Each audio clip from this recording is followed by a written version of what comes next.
Okay, I just started the live stream, starting in looks like 1 minute.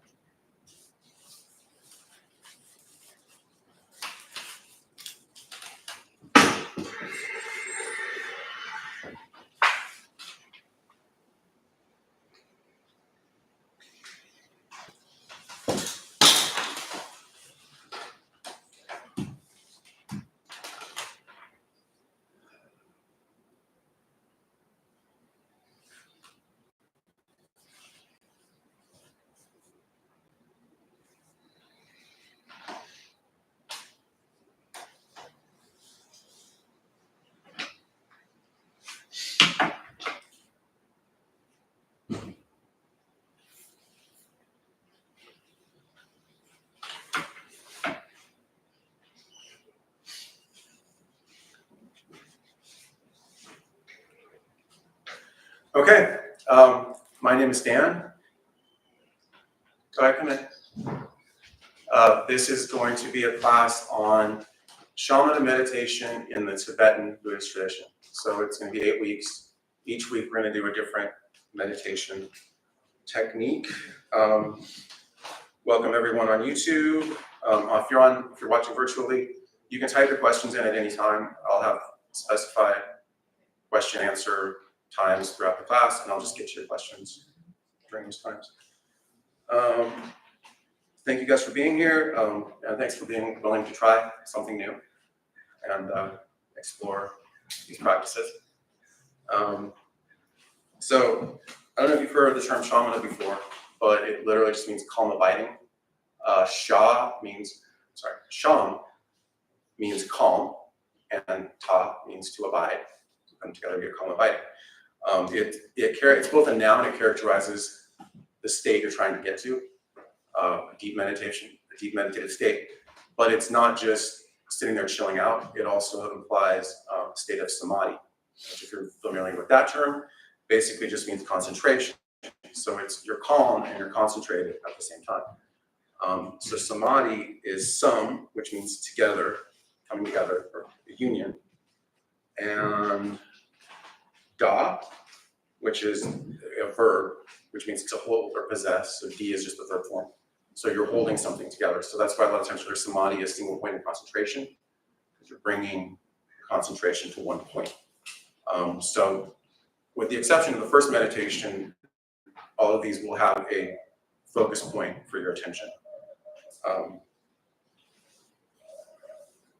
So the purpose of shamatha meditation, it's not practicing shamatha your entire life is not going to lead you to enlightenment. It's not going to lead you to liberation.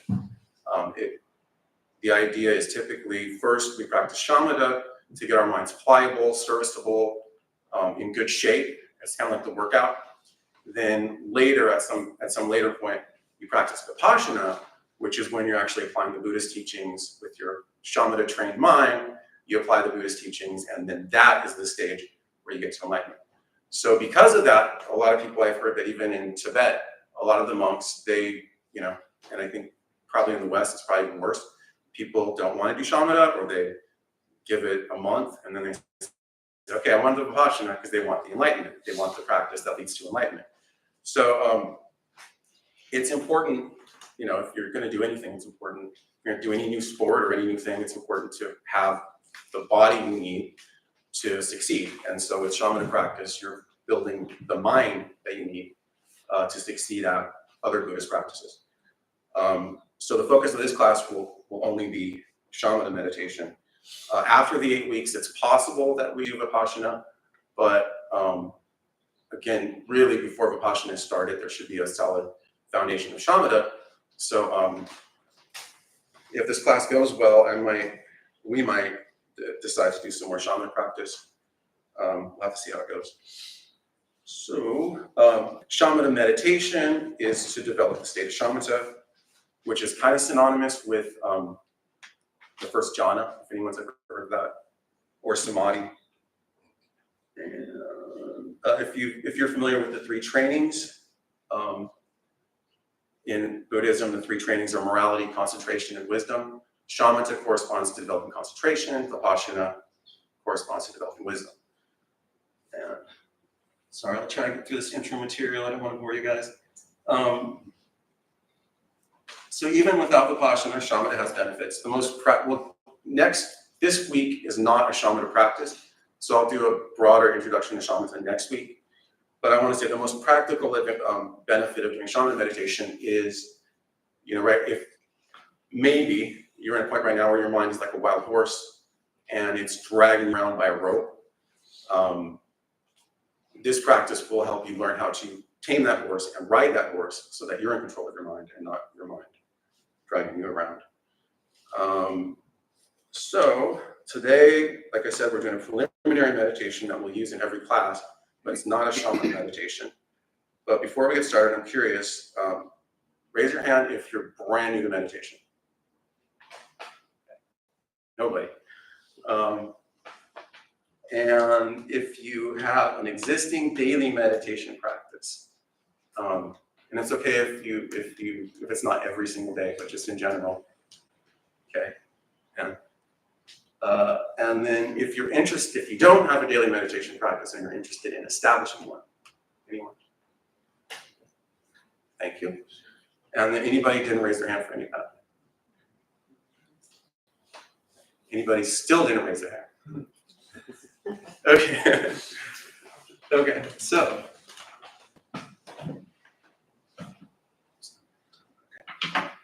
Okay, so as I said, so the 8 meditation teachings that we're doing are from a book called Natural Liberation. Has anyone here ever heard of Tibetan Book of the Dead? Okay, so it's from the same treasure cycle as that, which will maybe make a little more sense as I describe it. So this book it's thought to be written in the 8th century by Padmasambhava, who's one of like the founding fathers of Tibetan Buddhism, really, really big in Tibetan Buddhism. You might also hear him called Guru Rinpoche.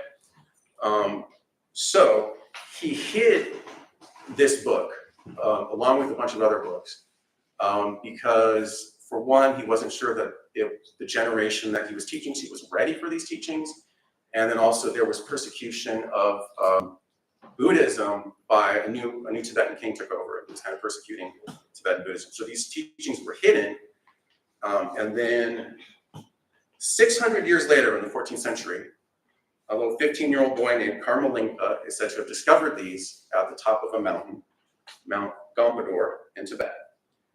And so now go forward another 600 or 700 years, and these teachings are finally translated into English. So the book that we're going through is Natural Liberation, which is translated by B. Allen Wallace. It's published by Wisdom Publications, and it has a bunch of commentary by Gaitro Rinpoche. He's very influential in modern Tibetan Buddhism, and he unfortunately passed away a couple years ago. But it's a really good book if you guys are interested. It's a little bit on the more difficult side, but you're all welcome to buy that and follow along. So the book details meditation practices for each of the 6 bardos of cyclic existence. I won't go over them now. I might go over all of them in a future class.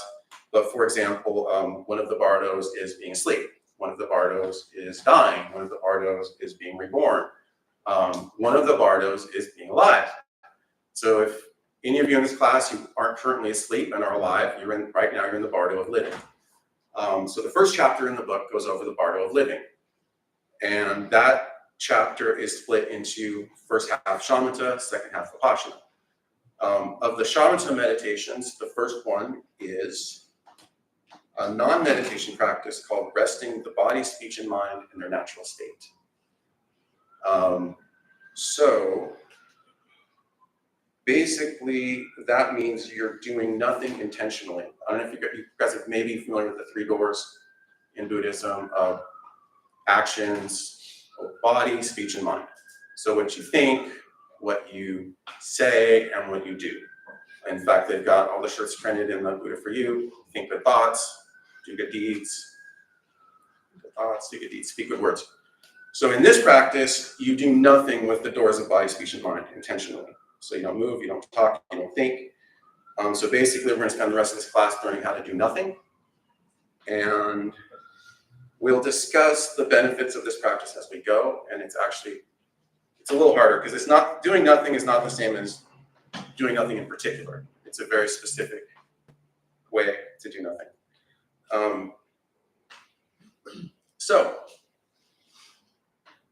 as I said, we'll use settling the body, speech, and mind to the natural state at the beginning of every class, or actually at the beginning of every meditation. Just sort of settle into the meditation. So the first benefit of this practice is to help you settle into your meditation posture. So what we're going to do now is I'll get into our meditation posture. So I use a 7-point posture. You guys can obviously sit however you want, whatever's comfortable for you. The goal is that you want to be you want a posture that's alert, but also relaxed, but also stable. You don't want to have to be spending energy to stay in your posture. It shouldn't be overly painful, and it should keep you alert, so you don't want to be slouching or anything like that. But the 7 points, sometimes I just go through them 1, 2, 3, 4, 5, 6, 7, and then I'm in posture. So it's good to learn that way. The first point is your legs. With everyone's chairs, just any leg position is fine as long as you find it stable and relaxed and comfortable. The second point is lower torso. So you want your spine to be straight, and this is kind of an uncommon instruction. In the book, it actually says to suck in your stomach until it touches your spine. But I haven't seen any modern meditation teachers that recommend that, because you don't want to restrict your breathing too much. But what I've heard for this instruction is that just to engage your core a little bit, so you don't want your stomach to be totally relaxed. This isn't, you're not doing deep breathing or anything in class. So actually in a future meditation, when we will be doing breathing, we'll relax our stomachs more, but you can engage your core just a little bit to help your spine, just help you to stay straight. Third point is open your heart, upper torso. So lift your chest a little bit. So this is wrong, this is right. Chest up, shoulders back a little bit. And then the fourth point is arms. Arms should just hang straight down from your shoulders. You don't want to be forward, you don't want to be out. And then that gives you this kind of range of motion. If your upper arms are straight down, you can move like this. So acceptable, you can do whatever you want with your hands. Acceptable or recommended ones, thumb at the base of the ring finger, and then your palms up. I don't know if everyone can see, but palms up like this, on wherever they fall. It might fall on your knees, it might fall lower, depending on how long your upper arms are, lower arms are. Or you can just put them palms down, wherever they fall. Or you can do the palm over palm, with or without the thumb bridge. I usually do palm over palm with the thumb bridge. So that was 4, I believe. And then 5 is once you're in position, if you start moving your head down, you might find that your neck naturally rests about here for me. So that slight tilt of the head is the 5th point. The 6th point is you want to relax your jaw. I relax my tongue. There's also an instruction to push the tongue to the tip of your mouth, top of your mouth, roof of your mouth. So I find that uncomfortable, so I just relax my jaw and tongue. And then eyes, unless there's other instruction, eyes, I have to demonstrate. Eyes open and looking straight ahead. So straight out of your head. Since your head's tilted down a little bit, your eyes will actually be looking towards the floor, but your eyes should be pointing straight out of your head and not like up, down, left, right. Okay, so that's the 7-point posture.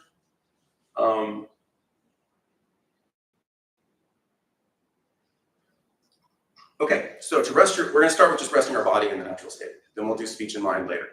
So to rest your body in the natural state, you just don't move from this posture. And you're allowed to, I should say this quickly, you are allowed to blink and you are allowed to breathe. So don't stop doing those things.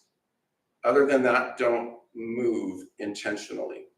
If you have an itch or anything like that, or you have, you're sore, you want to move, just do the motion, complete the motion, come back to stillness. Come back to your meditation posture and come back to stillness. And then also, you're not freezing like a statue. Your body might, you're going to move with your breath. Your body might naturally shift, sway, twitch, anything like that is just no intentional motion. And then That's resting your body in its natural state. Since we're going to be meditating, we need a meditation focus. So the focus for this part will be keep your attention focused on any movement in your body, whether it's the breathing, unintentional motion, or intentional motion, then catch it and go back to your meditation posture. If your attention drifts from that focus, then just gently bring it back and continue focusing on movement in your body. So that is all the instructions that I have. We're going to do this for 5 minutes. Oops.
free to move again.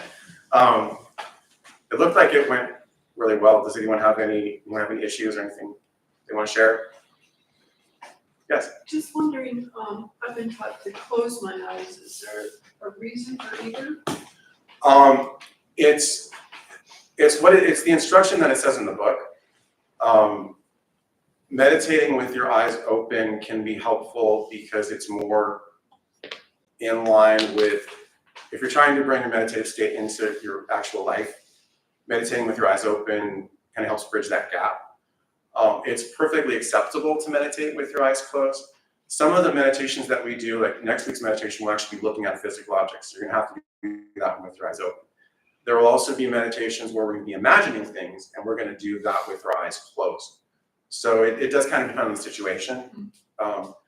But meditating with your eyes open, like I said, it's more of an open awareness, where you're kind of taking in everything, and it's more in line with, like I said, daily life. When you're closed, you're kind of withdrawing more into your own space. So I think that's the difference. I'm not exactly sure why in the book it has it with eyes open, but that's usually my default position as well. But you can certainly close your eyes if it's I can see the difference. easier for you. Yes. I wonder if I missed something. So it was helpful. I definitely focused more on the posture and not moving. I closed my eyes, so I missed that part. But it felt very similar to what I do when I come here regularly. So I'm wondering if there are any other differences in what I should be doing. No, most of these meditations, I'll say all of them, have a particularly Tibetan flavor.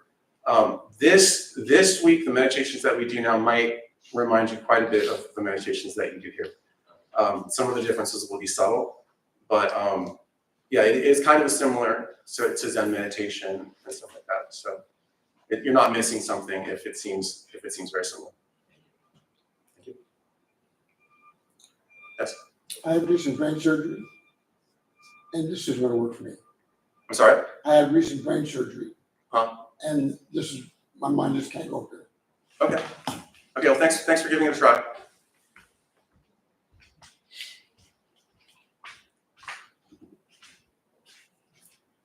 I'm sorry. Did you have a question? Oh, okay. Okay. I'm gonna go ahead and move on. So the next step is going to be kind of easy. Resting the speech in its natural state. I didn't hear a lot of talking, so I think you guys already got one down. However, and let me go over the next benefit of. Questions? Okay. The next benefit of starting our practice with resting the body, speech, and mind in the natural state is that we're all coming from the same position. We're all starting with doing nothing, and then we're adding the meditation instructions onto that. So it's like erasing the chalkboard at the beginning of class. So, for example, some people might think that meditation is about chanting a mantra while you're meditating, and there's some of these will do mantra. Sometimes I'll recommend an internal mantra if it works for you to help you remember what the meditation object is. But in the body, speech, and mind in the natural state, we don't repeat anything. Part of resting the speech in the natural state, we don't repeat the mantras in our head. And then the other thing is, for when you're resting the speech in your natural state, you're going to let your breathing be automatic. So if you're controlling your breathing, that's another thing. Like when I was starting meditation, I started Tibetan meditation, I knew pranayama. So the deep breathing. And so when the meditation teacher said, let your body breathe naturally, I actually didn't do it, because I said, there's one thing I know about meditation, you're supposed to breathe deeply into your belly. And so that's an example of where people have preconceived ideas. And so when you're giving meditation instructions, they already have three things that they're already doing, and they're adding to that. Resting body, speech, and mind in the natural state, we're all hopefully doing the exact same thing, and then we add the meditation instructions from there. So those are the instructions for that. Can I ask you a question? Yeah, sure. During that meditation, which you call the resting the body, speech, and mind? That was just the body. Oh, that's Yeah. So there's no object of meditation. So is your mind trying to do anything with your mind or just let it do whatever it wants? That's why, so in resting the body in the natural state, there's no object of meditation, that's correct. But I did give you an extra instruction to focus your mind on any movement in your body. Oh, okay. I didn't catch that. It's okay. So that was the object of our meditation? That was for that 5-minute practice, yeah. Okay, thank you. Thank you. Okay, so I think we're all ready. Couple things. With letting your breathing be automatic, you can get into a little mind game with yourself of, am I controlling it, am I not controlling it? If you're to that point, you're fine. If you're not controlling your breath or not, that's perfect.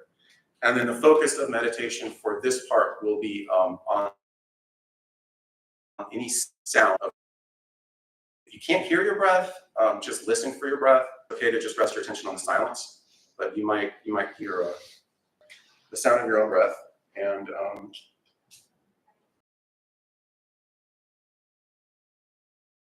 we're going to do this one. We will do this one for 6 minutes.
If your mind has drifted from the sound of your breath, gently bring it back. And you might also want to check in with your posture at this point. You've strayed from your ideal meditation posture, just gently return to a good posture and return to stillness.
Okay. And I maybe didn't make it clear that we were resting both our body in their natural state and speech in their natural state there. I think that was well understood because I see a lot of moving around.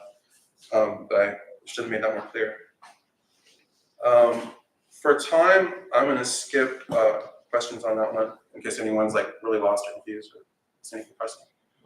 Yeah, I did have an important question anyway. I don't know if I was lost or not, but I understood the first time when it was just noticing movements of the body.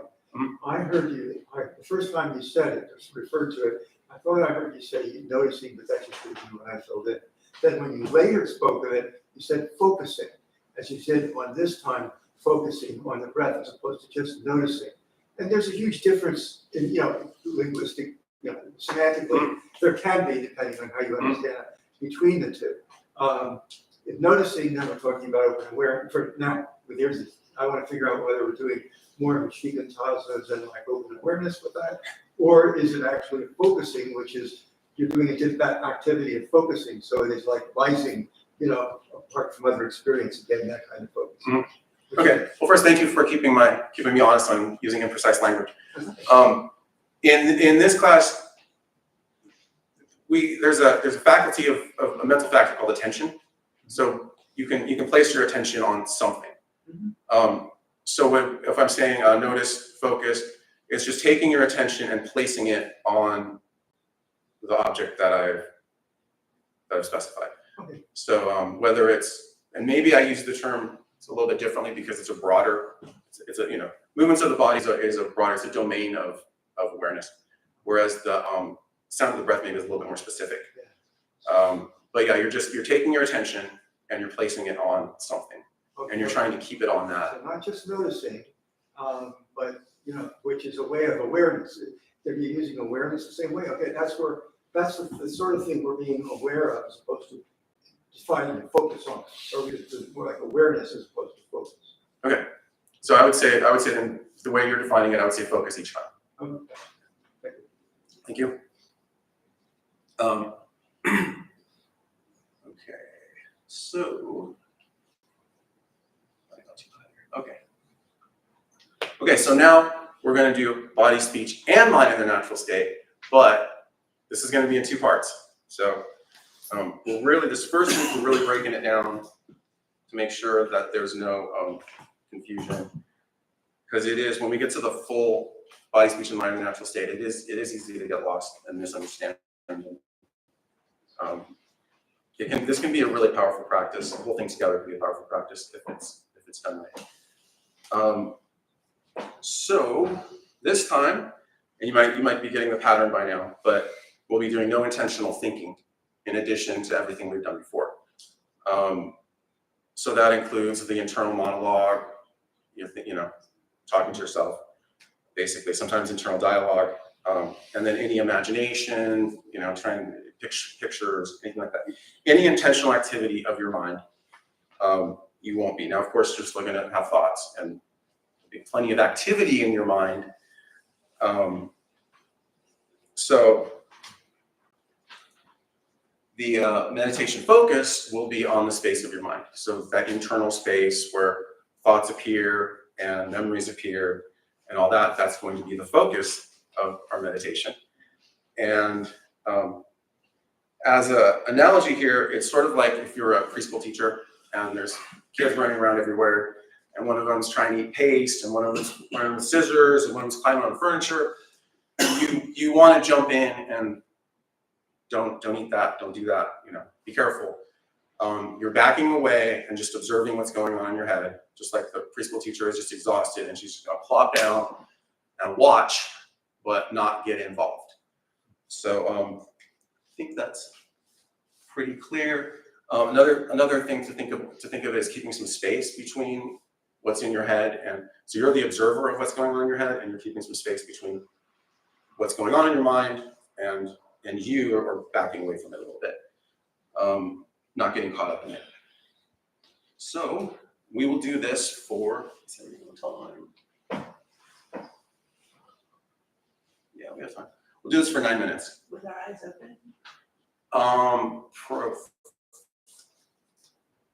For this, eyes closed might be nice. because you can turn inward and focus on your mind. So I might recommend eyes closed for this one, but you could do either.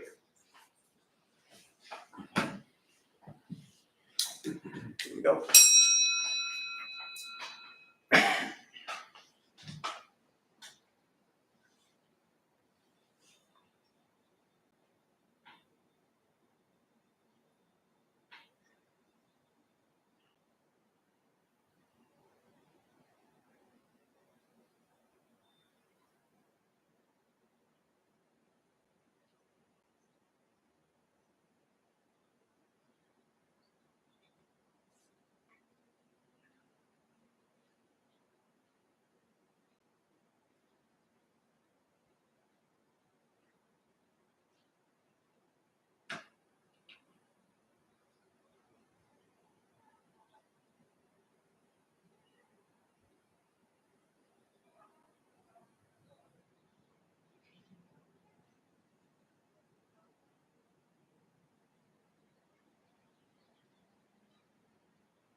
If your mind has wandered, bring it back to the space of your mind, mental events. And you might want to check in with your posture too. You need to adjust your posture back to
I actually ended that at 6 minutes because we're actually a little bit in schedule. I wanted to give time for any questions you guys might have from that chapter. It's probably pretty standard. You guys have probably done something similar to that before. But if there's any questions, comments. So the next part of resting, the final part of resting your body, speech, and mind in their natural state is in all of these, especially the most important, the last one, we were still doing something. We were focusing our attention on the space of our mind. Now we're going to let go of any control of the attention so that we're not doing anything at all. This can be a little tricky because it's that focusing our attention on something that kind of helps us keep us from getting lost sometimes. So when all of that, when you're not doing anything at all, there's sometimes nothing to ground you because you still have to remember your meditation instructions. You still have to remember to not do anything at all and not just getting lost over and over and over again. So I'll speak a little bit more on that, but I wanted to speak about the next benefit of this practice, which is see what happens when you let go of those controls, let go of that control. It reminds me of, I'm sure, I don't know, I won't assume, but The Simpsons has been around for a really long time. They've had the same intro forever. So hopefully you've all seen it. But you know, the intro starts and Homer gets out of work, Bart gets out of school, Lisa gets out of school, and then they show this car driving down a kind of windy road, really, really windy. And then they zoom in and you see a baby driving the car. She's doing this and she's doing this, and the car's going with her movements. And then, you know, if you've never seen it before, you're like, oh my gosh, this baby is driving a car down a windy road. Then they pan out and you see that the mom, Marge, is actually driving the car and the baby just has a little fake steering wheel, but she thinks she's controlling the car. Now, if she were to ever let go of the steering wheel, she would realize that she's not in control of the car at all.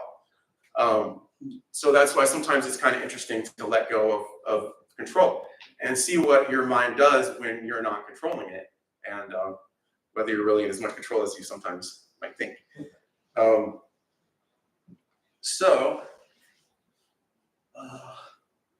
Sorry guys, there's a lot to go over. I want to make sure I'm not missing anything. So just as with, so you're, okay, so let's start with your attention. When you let go of control of your attention, it might spread out to everything. It might concentrate on one thing. It might bounce around. It might seem like it's vanishing and you're not paying attention to anything. But just like with the breath, when, you know, not to overthink it, if you're not sure whether or not you're controlling your attention, then that's good enough. Don't get into some loop of, I'm not sure, am I controlling it or not? That's not going to be productive. Just do your best to let go of control of your attention and not do anything at all. So keep that in mind, that you can summarize all this long hour of instructions with don't do anything. So, but it's not the same as it's not hibernation. It's not the same as not meditating. It's not the same as not doing anything in particular. It's a very specific way of not doing anything. And so we're gonna begin the meditation. We're doing pretty good on time. I'm gonna start the meditation and then I'm gonna start the timer a little bit later because I want to do a little guided meditation to start you guys off. So if everyone's in posture, and we'll get started. That's a second. Okay.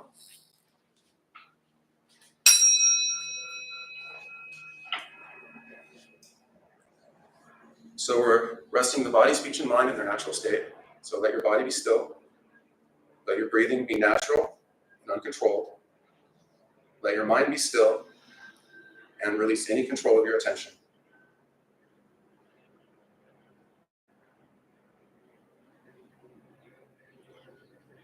Now, to help you not get lost, you can let the alert, relaxed, and stable posture of your body act as a reminder to keep an alert, relaxed, and stable posture of your mind so that you're meditating. Even though you're not doing anything, you're still in a posture of meditation and not in a posture of hibernation. Or if it works better for you, you can ignore this if it doesn't make sense to you, but I find it helpful. You can let the alert, relaxed, and stable posture of your body be the alert, stable, and relaxed posture of your mind. Kind of fuse those together. Then you have less to keep track of. You can let the stillness of your body act as a reminder to still the any intentional activity of the mind. Or if it works better, you can fuse those together and let the stillness of your body merge and be one with the stillness of your mind. Again, only if that makes sense to you. And there's also a similarity here that's useful with the uncontrolled nature of your breath. That can be a reminder to not control the focus of your attention. Or similarly, if it works better for you, you can let your natural uncontrolled breath be one with the natural and uncontrolled mental focus. So I'm going to start us on, should probably do 6 minutes. We have time to wrap up.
I'm also going to give you some advice from Jamgon Kongtrul about this type of meditation, where he says, rest like the movement of swells at sea.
might want to check in briefly with your meditation posture, and then return to doing nothing.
Okay. Hope that was interesting for everyone. We have 5 minutes left, so if anyone has any questions, comments, anything from that part of the practice.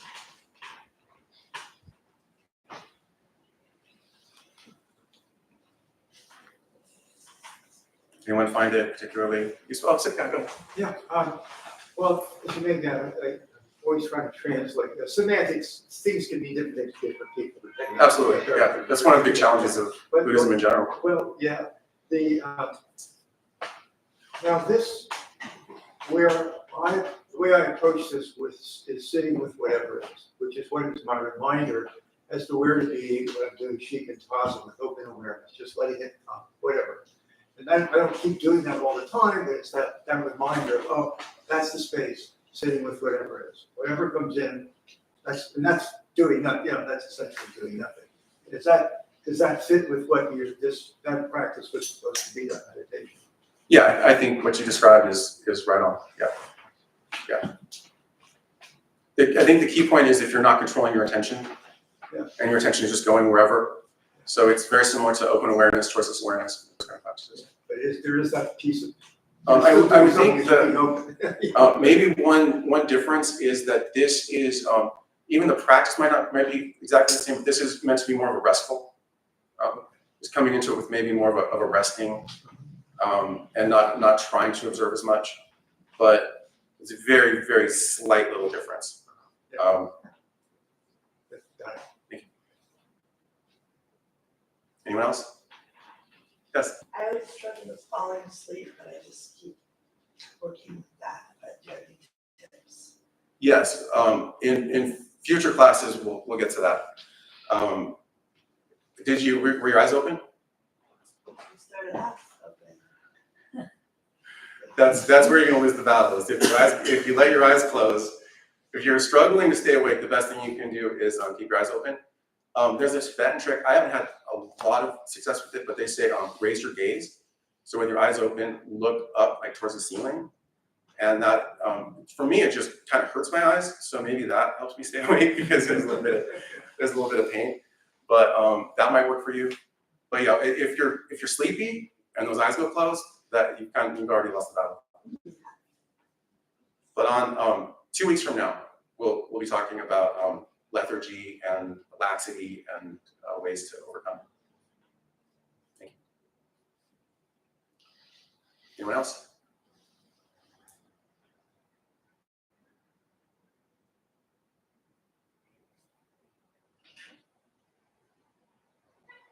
Well, thank you guys all very, very much for coming. Hope to see some, most, or all of you next week. And we can, if you want to join your palms, may the merit of this practice go to the benefit of all sentient beings, without exception, even the ones we don't like. And Josh is our host, and he has some announcements. And then you guys can all go home. All right, thank you so much. Hello, everyone. My name is Josh. I'm tonight's host. We opened Dharmabumtemple 18 years ago to introduce Buddhist practice to those who show up. Those who lead are not nuns, monks, gurus, masters, or teachers, and are not looking for students. They're simply practitioners sharing their interpretation of the practice. Every night we have different classes led by different people from various Buddhist traditions. We have a recovery sangha that meets several times a week for anyone with addiction, and our food redistribution program is every Thursday at 4:30 p.m. We have classes and programs every day, and everything we offer here is always free. The full schedule is on our website and also posted in the entryway above the shoe rack. We have a lending library. If you see a book you like, feel free to borrow it and then bring it back whenever you are done with it. Please straighten your seat or cushion before you head out. If a few people could stay and close and latch the windows, that'd be helpful. Thank you for being here. We wish you well and hope to see you all again.